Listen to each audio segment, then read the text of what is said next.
we're on our first home visit, and these guys, the last trip when Jahida was here, she came to visit and she bought some clothes, and we've come back to check on everybody. So we had a really good question, and that is, since there's no electricity and no water, how do people get water to cook or to clean or any of that? So Nee, you tell us what they do. Yeah, so here for the houses who they don't have running water, we have a public water taps. In the morning and in the evening, people are going there and fetch water. They pay like these buckets, 5 buckets of this for 200 shillings. And 200 shillings is about 25 cents, I think, in America. Around that. So that's how they do. And those who they don't have lights, they're using the lights. This is the kerosene lights. I don't know how we can call that. Right. They're using this. So we are still using kerosene here for lighting up. Awesome.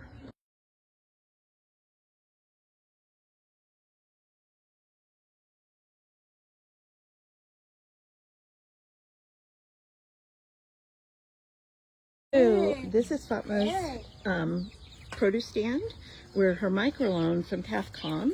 So now she sells produce and the charcoal that's inside for fires, and then they cook, and people come in and buy little bits like for lunch or whatever. So that's where the microloans go.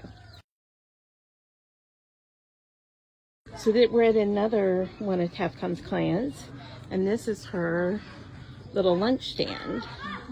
And so as you can tell, she's cut up the veggies and stuff, and that's the oil getting ready to cook.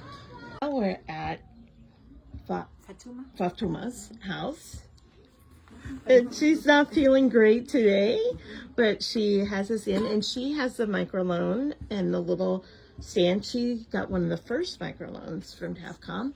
And so, Nee, can you explain about how housing works for most of your clients? Yeah, so most of our clients, they are living in the houses, which is really not good. But why they do that is because that is the house they will be afford to pay for the rents. Most of the rent here is high for the good houses with electricities and running water and ceiling boards and the light. But our clients, most of them, 90% of them are poor. They will not afford to stay in the good houses for $25 per month. So most of them, they are ending to the houses which is affordable for them to pay monthly. And the maximum rent per month for our client is $10. Yes. So $10 US, and it's one room. One room, yeah. It's one room, No and a common bathroom, outhouse, and no electricity. But like these guys, because the daughter lives here and the grandson, so 3 people live, and this is the kind of space that they're able to afford. Yeah.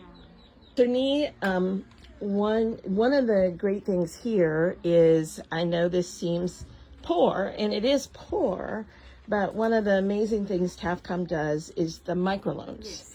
And so tell everybody what a microloan does.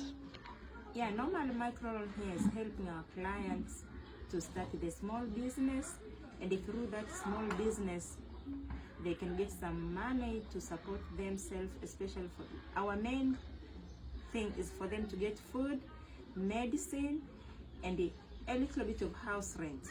So at least for $100, they can be able to start a business, which will help them to start a business and generate income to help to cover those 3 parts of their basic needs.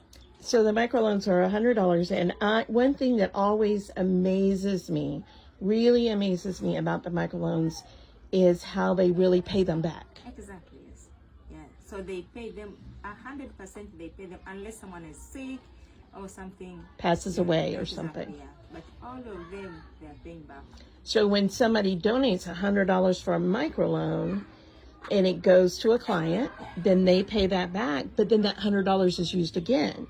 So that $100 actually keeps starting new businesses. Exactly, yes. So the $100 donation keeps growing, really. Exactly.